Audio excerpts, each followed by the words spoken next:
بسم اللہ الرحمن الرحیم۔ السلام علیکم ناظرین 16 دسمبر اس بار بھی متحدہ پاکستان کے 2 لخت ہونے کی تلخ یادیں کریتا ہوا گزر گیا، اور ہمارے اخبارات اور میڈیا نے اس سانحہ کا زیادہ تر وہی رخ دکھایا جو وہ پچھلے 5 عشروں سے دکھاتا چلا آ رہا ہے کہ یہ بس بھارت کی سازش تھی جس میں شیخ مجیب ملوث تھی، یا پھر یہ سانحہ جنرل یحییٰ کے شرابی ٹولے کی سیاہ کاریوں کا نتیجہ تھا۔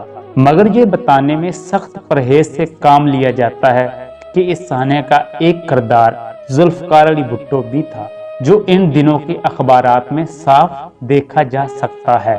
آج اصل حقائق آپ کے سامنے پیش کرنے جا رہا ہوں، اور آپ نے منٹس میں بتانا ہے کہ یحییٰ خان، ذوالفقار علی بھٹو، شیخ مجیب اور بھارت، ان چاروں میں سب سے زیادہ قصور کس کا تھا۔ اس لیے ویڈیو کو آخر تک لازمی دیکھیں۔ ناظرین، حقائق کچھ یوں ہیں کہ گول میز کانفرنس کی ناکامی کے بعد 25 مارچ 1969 کو صدر ایوب نے استعفیٰ دے دیا تھا، اور اپنے ہی بنائے ہوئے آئین 1962 کی خلاف ورزی کرتے ہوئے مشرقی پاکستان سے تعلق رکھنے والے اسپیکر قومی اسمبلی عبدالجبار خان کو اقتدار سونپنے کی بجائے فوج کے کمانڈر ان چیف جنرل یحییٰ کو مارشل لا لگانے کی دعوت دے ڈالی۔ یحییٰ خان نے مارشل لا لگا کر یکے بعد دیگرے ایسے اقدامات کیے جن سے ملکی شکستی راہ ہموار ہوتی چلی گئی، اور ان تمام ملک دشمن اقدامات کو ذوالفقار علی بھٹو کی مکمل حمایت حاصل تھی۔ مثلا تقریباً تمام جماعتیں مطالبہ کر رہی تھیں کہ 1956 کا آئین بحال کر دیا جائے، جو ملک کے مشرقی اور مغربی بازوؤں میں اتحاد کی ضمانت تھا۔ اس آئین کے تحت قومی اسمبلی میں دونوں بازوؤں کو مساوی نمائندگی دی گئی تھی، مگر بھٹو صاحب نے یحییٰ خان کے اشارے پر آئین 1956 کا یہ کہہ کر مذاق اڑانا شروع کر دیا کہ آئین کوئی چپلی کباب ہے جس سے عوام کا پیٹ بھر جائے گا۔ چنانچہ جنرل یحییٰ نے آئین 1956 بحال کرنے کی بجائے لیگل فریم ورک آرڈر نافذ کر دیا، جس کے تحت منتخب ہونے والی قومی اسمبلی کو نیا آئین بنانے کا کام سونپ دیا گیا۔ انتخابی مہم جو کہ 1 جنوری 1970 کو شروع ہوئی تھی، 11.25 ماہ چلتی رہی، جو اپنی جگہ ایک ریکارڈ تھی۔ اس میں شیخ مجیب نے 6 نکات اور بھٹو نے روٹی، کپڑا اور مکان کے نعروں کے ساتھ حصہ لیا۔ مسٹر بھٹو نے پورا سال 6 نکات کی کوئی مخالفت نہ کی، جبکہ مجیب کی عوامی لیگ نے انہی نکات کی بنیاد پر انتخابی مہم چلائی۔ ایک اور خرابی یہ ہوئی کہ مجیب نے مغربی پاکستان میں 6 قومی نشستوں پر اپنے امیدوار کھڑے کیے تھے، مگر بھٹو نے مشرقی پاکستان میں پی پی کا کوئی ایک امیدوار بھی کھڑا نہیں کیا تھا، جبکہ مسلم لیگ، جماعت اسلامی اور قومی جمہوری پارٹی نے مشرقی پاکستان کی بیشتر نشستوں پر اپنے امیدوار نامزد کیے تھے۔ اس کے باوجود عوامی لیگ نے مغربی پاکستان میں اپنی پارٹی کی طرف سے امیدوار نامزد کرنے میں دلچسپی نہ لی۔ اس طرح پی پی اور دوسری سیاسی جماعتوں کے لیے مشرقی پاکستان میں امیدوار کھڑے کرنے کو ناممکن بنا دیا گیا۔ دراصل عوامی لیگ اور پیپلز پارٹی دونوں علاقائی جماعتیں تھیں، اور ان دونوں کے مشرقی اور مغربی بازوؤں میں الگ الگ اکثریت کرنے سے ملک کے 2 ٹکڑے ہونے کی راہ ہموار ہوئی۔ اس کی پیشگوئی مرد درویش سید مودودی نے اکتوبر 1970 میں لاہور کے جلسے میں یوں کر دی تھی کہ اگر یہ 2 علاقائی جماعتیں اکثریتی ووٹ لے کر قومی اسمبلی میں پہنچ گئیں تو ملک کے متحد رہنے کی کوئی وجہ باقی نہیں رہے گی۔ مگر اس وقت تک روٹی، کپڑا اور مکان کے نام پر اس قدر دور اڑائی جا چکی تھی کہ کوئی عقل کی بات سننے کو تیار نہ تھا۔ مسٹر بھٹو ہر قیمت پر اقتدار حاصل کرنا چاہتے تھے، چنانچہ جب انہوں نے air marshal retired Asghar Khan اور ڈاکٹر جوید اقبال کو پی پی میں شمولیت کی دعوت دی تھی، اور ان دونوں نے ان سے ان کا پروگرام پوچھا، تو بھٹو صاحب نے کہکا لگا کر دونوں سے یہی کہا تھا کہ پروگرام کیا ہے، عوام کو بیوقوف بنا کر اقتدار حاصل کرنا ہے۔ تب اصغر خان نے یہ کہہ کر پی پی میں شامل ہونے سے معذرت کی تھی کہ میں عوام کو بیوقوف بنا کر اقتدار حاصل کرنے کے پروگرام میں شامل نہیں ہو سکتا۔ 7 دسمبر 1970 کو قومی اسمبلی کے انتخابات منعقد ہوئے، جس کی 313 نشستوں میں سے 300 پر چناؤ ہوا تھا۔ باقی 13 نشستیں خواتین کے لیے مخصوص کی گئی تھیں۔ 300 قابل انتخاب نشستوں میں سے 162 مشرقی پاکستان اور 138 مغربی پاکستان کی تھیں۔ شیخ مجیب الرحمان کی عوامی لیگ نے مشرقی پاکستان سے 160 نشستیں جیت کر قومی اسمبلی میں واضح اکثریت حاصل کر لی، جبکہ باقی 2 نشستوں میں سے ایک پر قومی جمہوری محاذ کے جناب نور الامین صاحب اور دوسری پر اقلیتی بدھ رہنما راجہ دیو رائے منتخب ہوئے۔ پی پی کو مغربی پاکستان سے 81 نشستیں حاصل ہوئیں، جن میں بھاری اکثریت یعنی 63 نشستیں پنجاب سے تھیں، کیونکہ پنجابیوں کشمیری عوام کی اکثریت بھٹو کے کھوکھلے نعروں روٹی، کپڑا اور مکان اور ہم کشمیر کے لیے 1 سال تک لڑیں گے پر مر مٹی تھی۔ باقی 3 صوبوں سے پی پی کی جیتی ہوئی نشستیں یوں تھیں: سندھ 30 میں سے 17، صوبہ سرحد سے 1 اور بلوچستان کی کل 4 نشستوں میں سے 0 تھی۔ جو انتخابات 1970 نے بھٹو کو اپوزیشن لیڈر کا مقام دیا تھا، جو انہیں کسی طور گوارا نہ تھا۔ تقریباً سال بھر کی انتخابی مہم میں انہوں نے مجیب کے 6 نکات کی مخالفت کا تکلف نہ کیا، مگر اب انتخابات کے بعد اچانک ان کی مخالفت شروع کر دی، جو ایک سیاسی مفاد تھی۔ شروع جنوری 1971 میں جنرل یحییٰ ڈھاکہ ایئرپورٹ پر شیخ مجیب کو ملک کا آئندہ وزیر اعظم قرار دے چکے تھے، جبکہ شیخ مجیب نے ان نکات کو صرف انتخابات جیتنے کے ذریعے کے طور پر استعمال کیا تھا، اور وہ مغربی پاکستان کے دیگر لیڈروں سے کہہ چکے تھے کہ 6 نکات کوئی حدیث نہیں، اسمبلی میں ان پر بات ہوگی۔ لیکن بھٹو صاحب نے وسط جنوری 1971 میں پی پی کے وفد کے ہمراہ ڈھاکہ جا کر مجیب کے ساتھ سودا بازی کی کوشش کی۔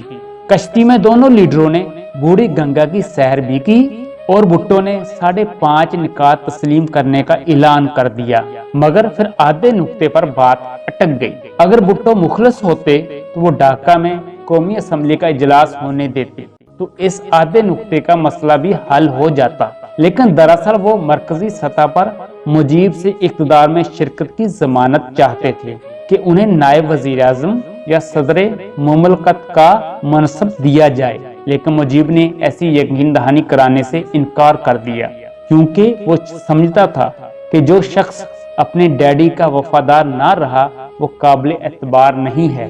جناب ایس ایم ظفر اپنے ایک انٹرویو میں کہہ چکے ہیں کہ انہوں نے اپنے کانوں سے مسٹر بھٹو کو جنرل ایوب خان کو ڈیڈی کہتے سنا تھا۔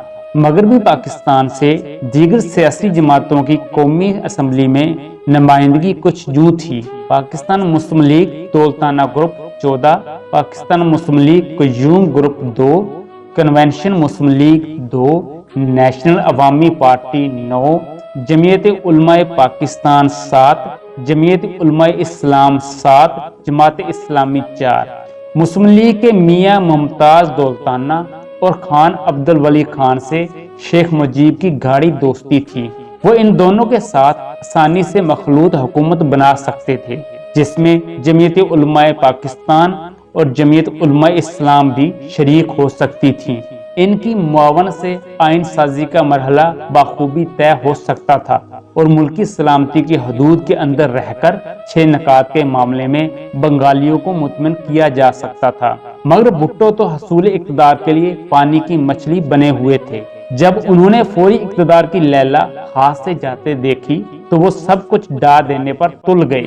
مسٹر بھٹو نے یحییٰ خان کو لاڑکانہ بلا کر پلان بنایا، کس طرح مینار پاکستان کے سائے تلے ڈھاکہ جانے والے ارکان اسمبلی کی ٹانگیں توڑنے کی دھمکی دی، اور پھر بنگالیوں کو بونگلے کہہ کر انہیں فوجی آپریشن سے کچل دینے کی روش اختیار کی۔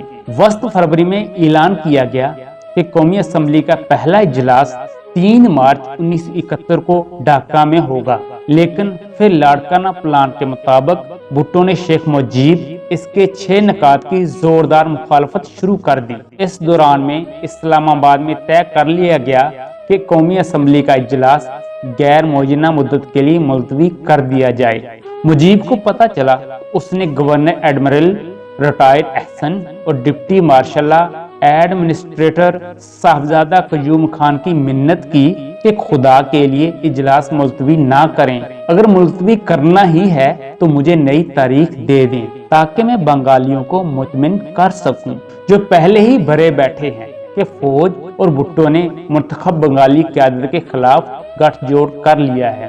اس پر ایڈمرل احسن اور جنرل صاحبزادہ یعقوب خان اسلام آباد آئے اور شیخ مجیب کا پیغام دیا کہ اگر قومی اسمبلی کے اجلاس کی نئی تاریخ نہ دی گئی تو مشرقی پاکستان میں شدید ایجیٹیشن ہوگا جسے فوج بھی کنٹرول نہ کر سکے گی۔ لیکن بدبخت جنرل یحییٰ نے کہا کہ جا کر بھٹو کو مناؤ۔ چنانچہ وہ دونوں سیدھے کلفٹن کراچی پہنچے اور کہا کہ قومی اسمبلی کا اجلاس ہونے دیا جائے ورنہ وہاں خون ریزی ایجیٹیشن ہوگا۔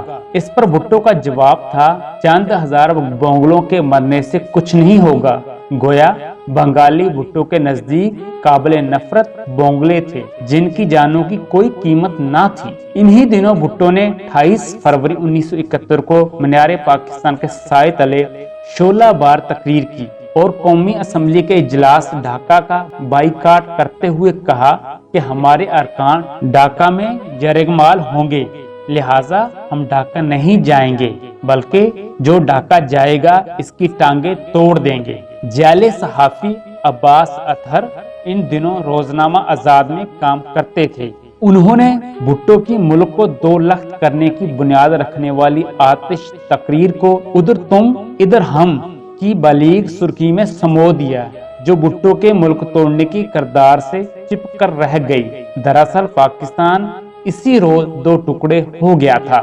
اگلے دن اسلام آباد سے اعلان ہوا کہ قومی اسمبلی کا اجلاس غیر معینہ مدت کے لیے ملتوی کر دیا گیا ہے۔ بھٹو کے سوا مغربی پاکستان سے بیشتر لیڈر ڈھاکہ پہنچ چکے تھے۔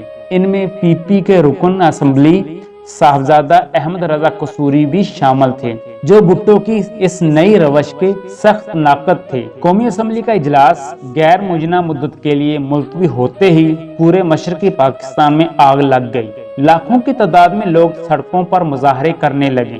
دری اثنا گورنر احسن اور صاحبزادہ یعقوب خان نے استعفیٰ دے دیا۔ ادھر سے بھٹو کے پسندیدہ جرنیل ٹکا خان کو گورنر اور ڈپٹی مارشل ایڈمنسٹریٹر بنا کر ڈھاکہ بھیجا گیا، جنہیں بعد میں بھٹو نے آرمی چیف اور پھر وزیر دفاع بنایا۔ ٹکا خان سے وہاں ہائی کورٹ کے کسی جج نے حلف لینا گوارا نہیں کیا۔ ٹکا خان کے حکم پر ایجیٹیشن کرنے والے آنسو گیس اور گولیوں کا نشانہ بننے لگے۔ جب معاملات ہاتھ سے نکل گئے تو پہلے یحییٰ خان اور پھر مسٹر بھٹو ڈھاکہ پہنچے۔ اس دوران میں 14 مارچ کو بھٹو بیان دے چکے تھے کہ اس ملک میں دو وزیر اعظم ہوں گے۔ وہ مشرقی پاکستان میں عوامی لیگ اور مغربی پاکستان میں پی پی کو اقتدار سونپنے کا مطالبہ کر رہے تھے۔ ڈھاکہ میں نئے مذاکرات لا حاصل رہے۔ 25 مارچ کی رات یحییٰ خان آرمی ایکشن کا حکم دے کر چلے گئے۔ اگلے روز بھٹو صاحب کراچی روانہ ہوئے۔ ایسٹ بنگال رجمنٹ کے فوجی بھی چھاونیوں سے فرار ہو گئے۔ عوامی لیگ کے ایم این اے اور ایم پی اے فرار ہو کر سرحد پار بھارت چلے گئے۔ فوج نے شیخ مجیب الرحمان اور ڈاکٹر کمال کو گرفتار کر کے مغربی پاکستان پہنچا دیا۔ ٹکا خان کی فورس نے بنگالیوں کے خلاف گنوں کے منہ کھول دیے۔ تب بڑی سنگدلی سے ٹکا خان نے کہا تھا، مجھے لوگ نہیں زمین چاہیے۔ جواب میں بنگالیوں نے بھی پنجابیوں اور بہاریوں کا خون بہانے میں کوئی کسر نہیں چھوڑی۔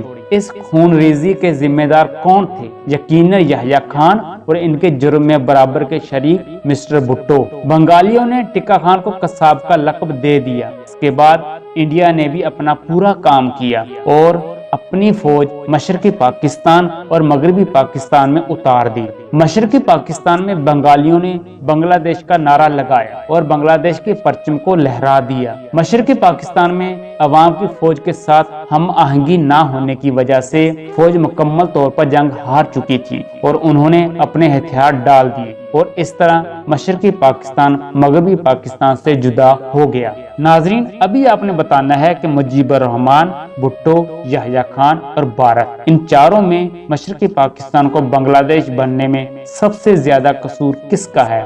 آپ نے کمنٹس میں لازمی بتانا ہے۔